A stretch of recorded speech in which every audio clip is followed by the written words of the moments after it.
കർത്താവ് പറഞ്ഞു, യോഹന്നാൻ 14:2 എൻ്റെ പിതാവിൻ്റെ ഭവനത്തിൽ അനേകം വാസസ്ഥലങ്ങൾ ഉണ്ട്. എല്ലാവരും പറയുവിൻ, അനേക വാസസ്ഥലങ്ങളുണ്ട്.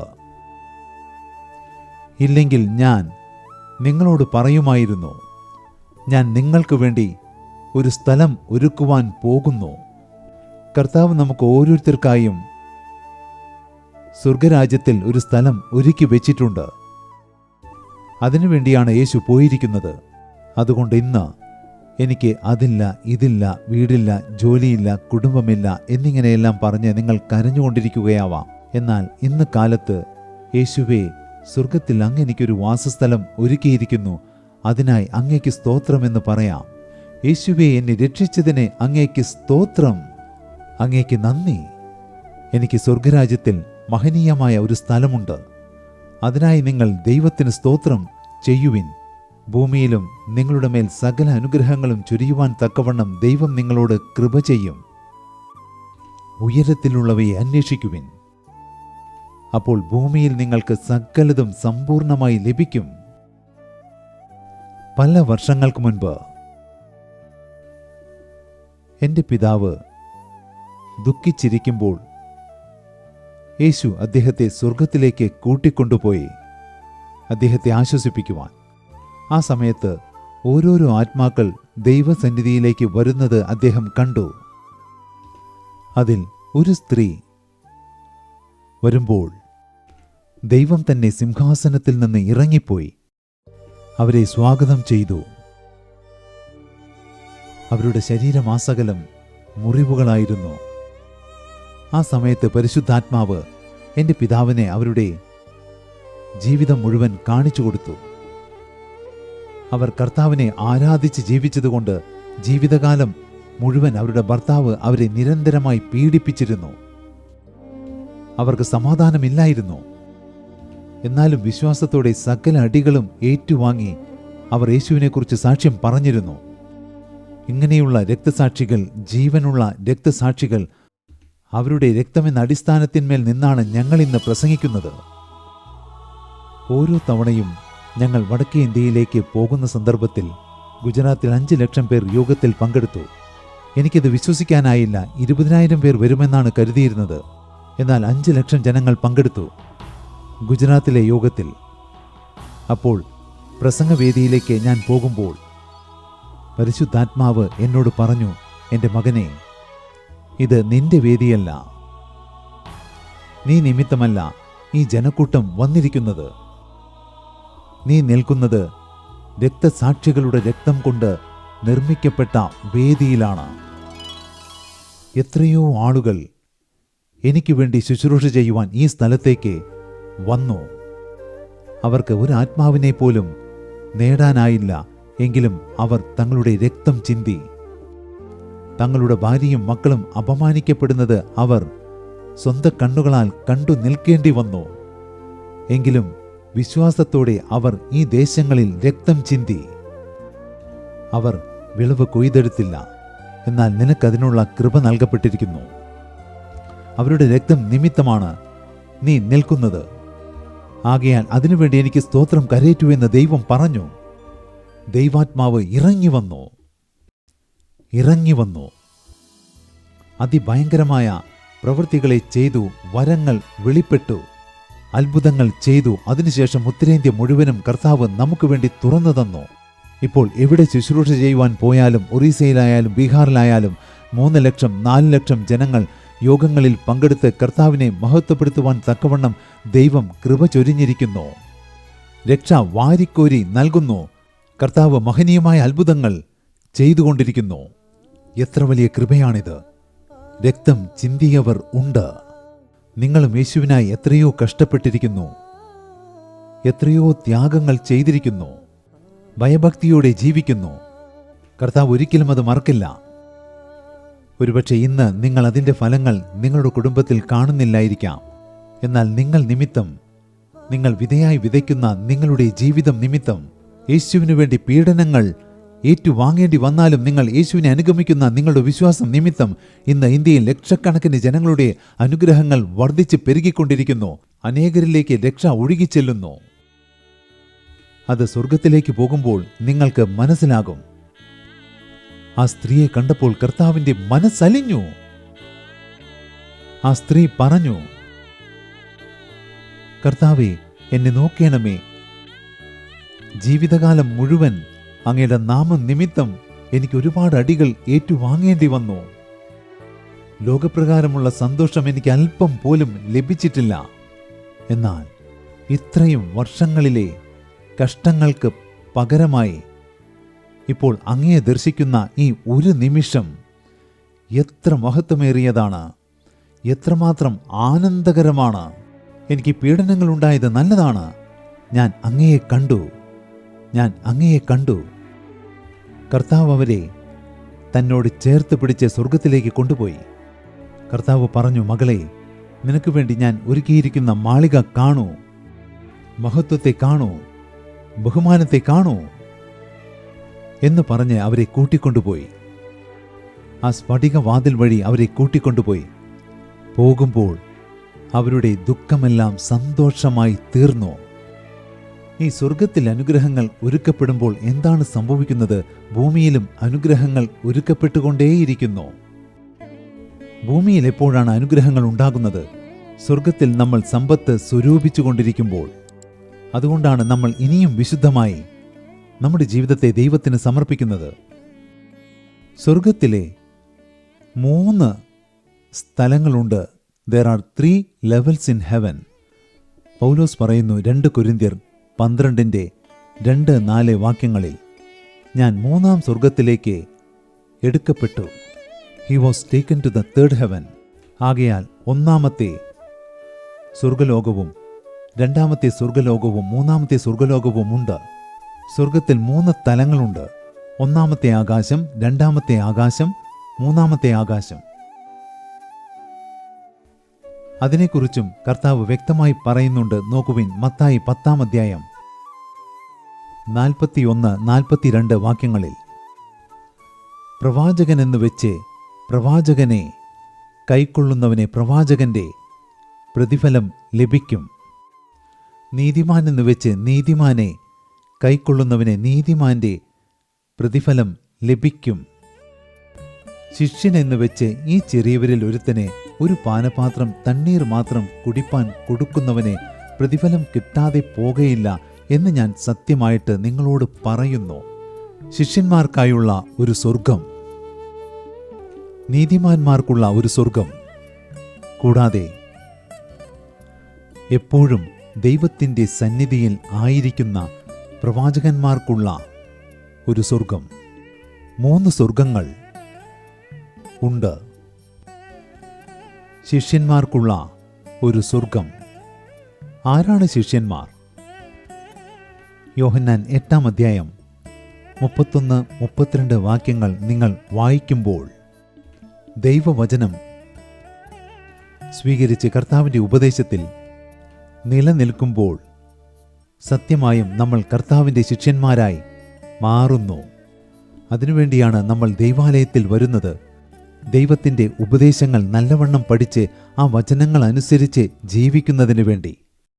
ഈ വചനങ്ങൾ നമ്മെ ശിഷ്യന്മാരാക്കി മാറ്റുന്നു. ഈ ഉപദേശത്തിലൂടെ ലഭിക്കുന്ന സത്യം നമുക്ക് സ്വാതന്ത്ര്യം നൽകുന്നു. പാപത്തിൽ നിന്ന്, ജഡത്തിൽ നിന്ന് നമ്മെ വിട്ടുവിക്കുന്നു. ലോകമോഹങ്ങളിൽ നിന്ന് നമ്മെ വിട്ടുവിക്കുന്നു. നമ്മെ സ്വർഗത്തിന് അനുയോജ്യരാക്കി രൂപാന്തരപ്പെടുത്തുന്നു. സദൃശ്യവാക്യം 28:13 പറയുന്നു, തൻ്റെ ലംഘനങ്ങളെ മറയ്ക്കുന്നവന് ശുഭം വരികയില്ല, അവയെ ഏറ്റുപറഞ്ഞുപേക്ഷിക്കുന്നവനോ കരുണ ലഭിക്കും. പാപത്തോടുകൂടി ആർക്കും സ്വർഗരാജ്യത്തിലേക്ക് പോകാനാവില്ല.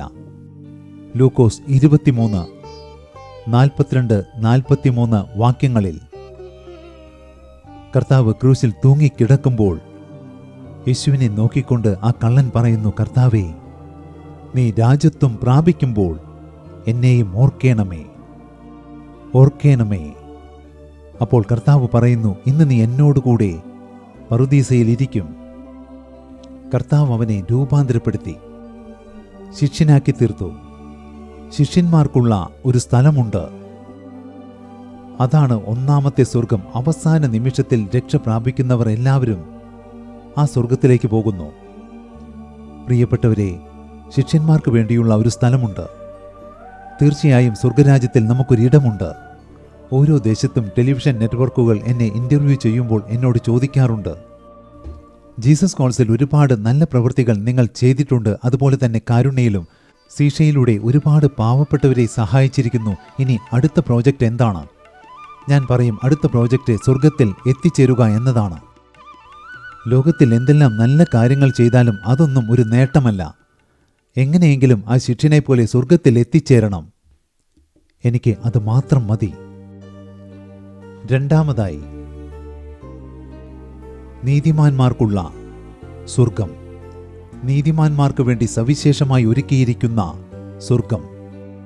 കർത്താവ് പറയുന്നു, വെളിപ്പാട് പുസ്തകം 22 അധ്യായം 11 വാക്യം 12 വാക്യം, നീതിമാൻ ഇനിയും നീതി ചെയ്യട്ടെ, വിശുദ്ധൻ ഇനിയും തന്നെ വിശുദ്ധീകരിക്കട്ടെ. വിശുദ്ധിയുള്ളവൾ ഇനിയും തന്നെ വിശുദ്ധീകരിക്കട്ടെ.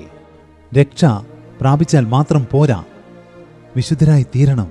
ഇനിയും വിശുദ്ധരായി തീരണം. അതിനെ അടിയും ഇടിയുമെല്ലാം ഏറ്റുവാങ്ങേണ്ടി വരും. ദൈവത്തോടൊപ്പം നടക്കണം, വിശുദ്ധമായി ജീവിക്കണം. നമ്മൾ എത്രമാത്രം പീഡനങ്ങൾ ഏറ്റുവാങ്ങുന്നുവോ അത്രമാത്രം 100 മടങ്ങായി ദൈവം നമ്മെ അനുഗ്രഹിക്കും. തീർച്ചയായും 100 മടങ്ങ് അനുഗ്രഹങ്ങൾ നമ്മെ തേടി വരും. എന്നാൽ ആദ്യം നമ്മൾ അനുസരിക്കണം. അതിനുവേണ്ടിയാണ് ദൈവം നമ്മെ വഴി നടത്തുന്നത്. അതിന് ഉപദേശം ആവശ്യമാണ്. എന്നാൽ നീതിമാൻ ഇനിയും നീതി ചെയ്യട്ടെ, ഇനിയും നീതി ചെയ്യട്ടെ. ഇതാ ഞാൻ വേഗത്തിൽ വരുന്നു. ഓരോരുത്തർക്കായും ഞാൻ വേഗം വരുന്നു. നീ ചെയ്തിരിക്കുന്ന പ്രവൃത്തികൾക്കുള്ള പ്രതിഫലം ഞാൻ സ്വർഗത്തിൽ നിനക്ക് തരും. ഭൂലോകത്തിലും ഞാൻ നിനക്ക് 100 മടങ്ങ് അനുഗ്രഹം തരും. ഉപദ്രവങ്ങളോടെ ഞാൻ നിനക്ക് 100 മടങ്ങ് നൽകും. അതിനുശേഷം നിത്യജീവനെയും നൽകും, സ്വർഗരാജ്യവും നൽകും. ആ സ്ഥലമാണ് നീതിമാന്മാർക്കുള്ള സ്വർഗം. നീതിമാന്മാർക്കായി ദൈവം ഒരു സ്വർഗം ഒരുക്കിയിട്ടുണ്ട്. സദൃശ്യവാക്യം 20:7 വായിക്കുവിൻ. ആരാണ് നീതിമാൻ? പരമാർത്ഥതയിൽ നടക്കുന്നവനാണ് നീതിമാൻ. സങ്കീർത്തനം 37:21 വായിച്ചു നോക്കുവിൻ. നീതിമാൻ കൃപാലുവായി ദാനം ചെയ്യുന്നു. സദൃശ്യവാക്യം 10:11 വായിച്ചു നോക്കുവിൻ. നീതിമാന്റെ വായ് ജീവന്റെ ഉറവാകുന്നു. സദൃശ്യവാക്യങ്ങൾ 12:5 വായിച്ചു നോക്കുവിൻ. നീതിമാന്റെ വിചാരങ്ങൾ ന്യായമാകുന്നു.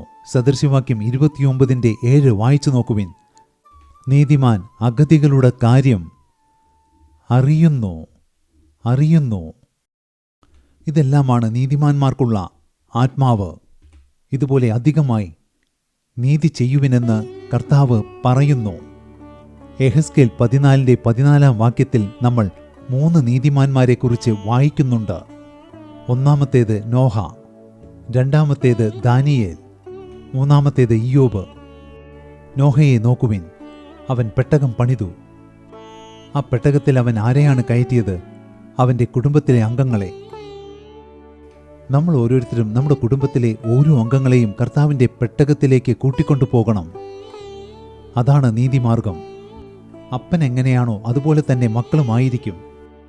മക്കൾ അങ്ങനെയാണ്, ഭാര്യ ഇങ്ങനെയാണ് എന്നിങ്ങനെ നിങ്ങൾ കുറ്റം പറയുന്നത് നിർത്തുവിൻ. നമുക്ക് നമ്മെ തന്നെ താഴ്ത്താം. അവർ കുറവുള്ളവരാണെങ്കിൽ നമ്മൾ നിറവുള്ളവരാകണം.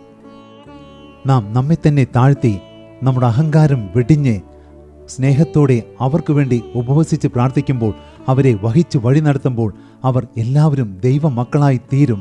മാത്രമല്ല, കർത്താവിൻ്റെ പെട്ടകത്തിലേക്ക് പ്രവേശിക്കും. ഞാൻ ദൈവത്തിൽ നിന്ന് അകന്നകന്നു പോയപ്പോൾ എൻ്റെ അമ്മ എന്നെ ശാസിക്കും, അടിക്കും.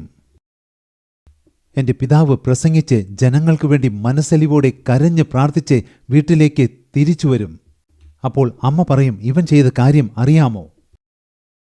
ഇവൻ ഫസ്റ്റ് റാങ്ക് അല്ല സെക്കൻഡ് റാങ്ക് വാങ്ങി വന്നിരിക്കുന്നു. അതിന് മടി കിട്ടും. എൻ്റെ തലയെല്ലാം പൊട്ടും. എൻ്റെ അമ്മ തലയിൽ കിഴുക്കി എൻ്റെ തലയിൽ കുണ്ടും കുഴിയുമായിരിക്കുന്നു. ഇപ്പോഴും അങ്ങനെ തന്നെയാണ്. പിന്നെ എൻ്റെ പിതാവ് വന്നതിന് ശേഷം അദ്ദേഹത്തിൻ്റെ പക്കൽ നിന്നും എനിക്ക് അടി കിട്ടും. പുറത്തുള്ള എല്ലാവരോടും അദ്ദേഹം കരുണ കാണിക്കും, എന്നാൽ എന്നോട് ഒരു കരുണയും കാണിക്കില്ല. ഒടുവിൽ അമ്മ പറഞ്ഞു, ഇവനെ അടിച്ചിട്ട് ഒരു പ്രയോജനവുമില്ല.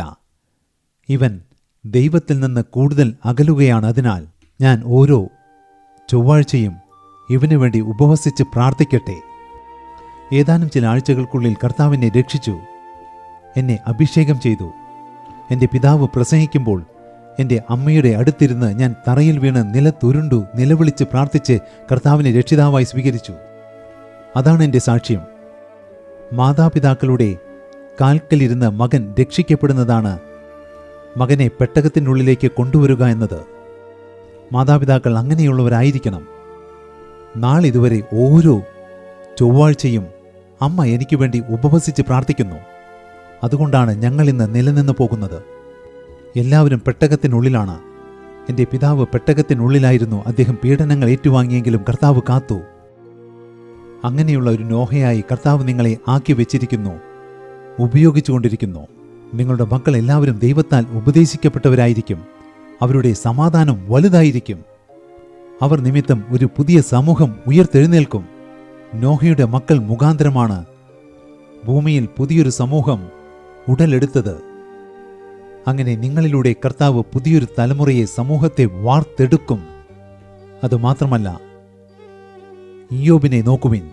അവൻ തനിക്ക് വേണ്ടി അപേക്ഷിക്കാതെ എല്ലായ്പ്പോഴും കർത്താവിന് സ്തോത്രം ചെയ്തുകൊണ്ടിരുന്നു.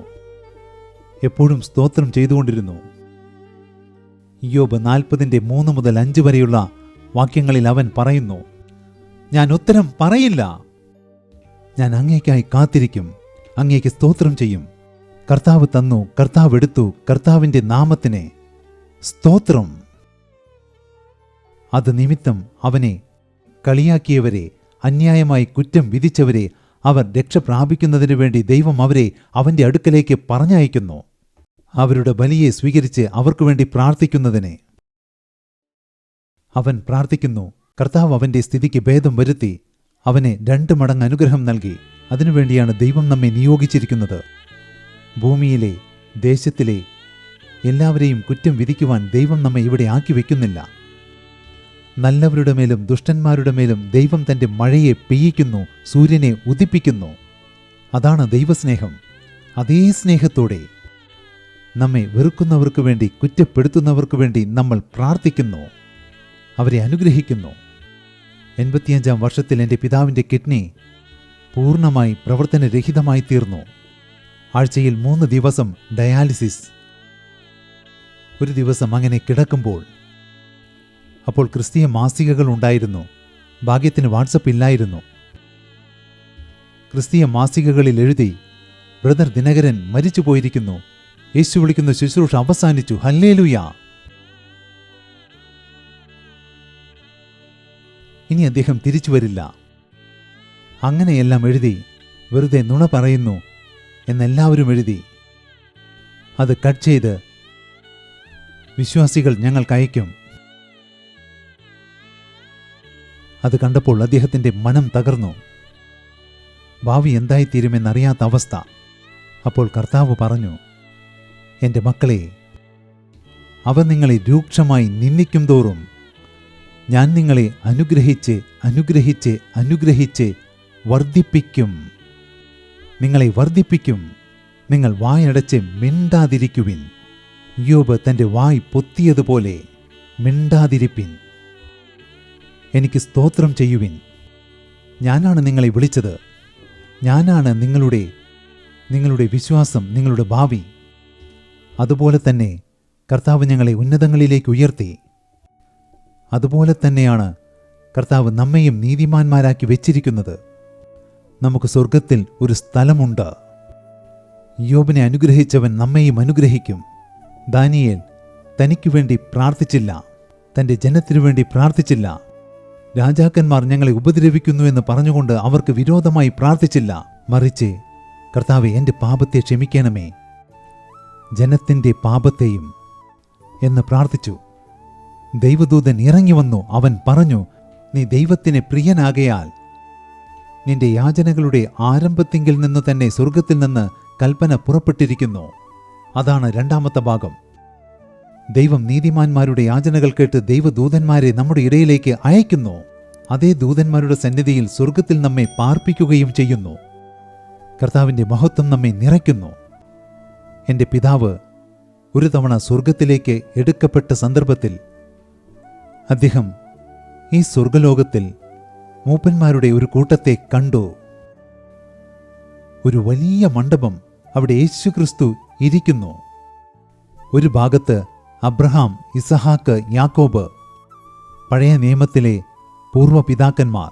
മറ്റൊരു ഭാഗത്ത് പൗലോസ്, ആദ്യം പൗലോസ്, അതിനുശേഷം അപ്പോസ്തലന്മാർ, അതിനുശേഷം ഓരോ ദേശത്തിനു വേണ്ടിയും ദൈവം വിളിച്ചിരിക്കുന്ന വ്യക്തികളുടെ പ്രതിനിധി. അവരെല്ലാം ഇരിക്കുന്നു. ഇന്ത്യക്ക് വേണ്ടി ഒരേയൊരു വ്യക്തി, സാധു സുന്ദർ സിംഗ്, അവിടെ ഇരിക്കുന്നു. എൻ്റെ പിതാവിൻ്റെ മരണത്തിന് മുൻപ് ഒരു ദൈവദാസൻ ആസ്ട്രേലിയയിൽ നിന്ന് ഒരു സന്ദേശം അയച്ചിരുന്നു. ഒരു പ്രവാചകൻ അദ്ദേഹം പറഞ്ഞു, ദൈവം സഹോദരൻ ദിനകരനെ എടുത്തുകൊള്ളും. എന്നാൽ സ്വർഗത്തിലെ മൂപ്പന്മാരുടെ സഭയിൽ ഇന്ത്യക്ക് വേണ്ടി അദ്ദേഹത്തിന് ഒരു സ്ഥലം മാറ്റി വെച്ചിട്ടുണ്ട്. അവിടെ നിന്ന് കർത്താവ് ഇപ്പോൾ ഇന്ത്യക്ക് വേണ്ടി ഞാനിത് ചെയ്യുവാൻ പോകുന്നു എന്ന് പറയും. അപ്പോൾ എല്ലാവരും ആമേനെന്ന് പറയും.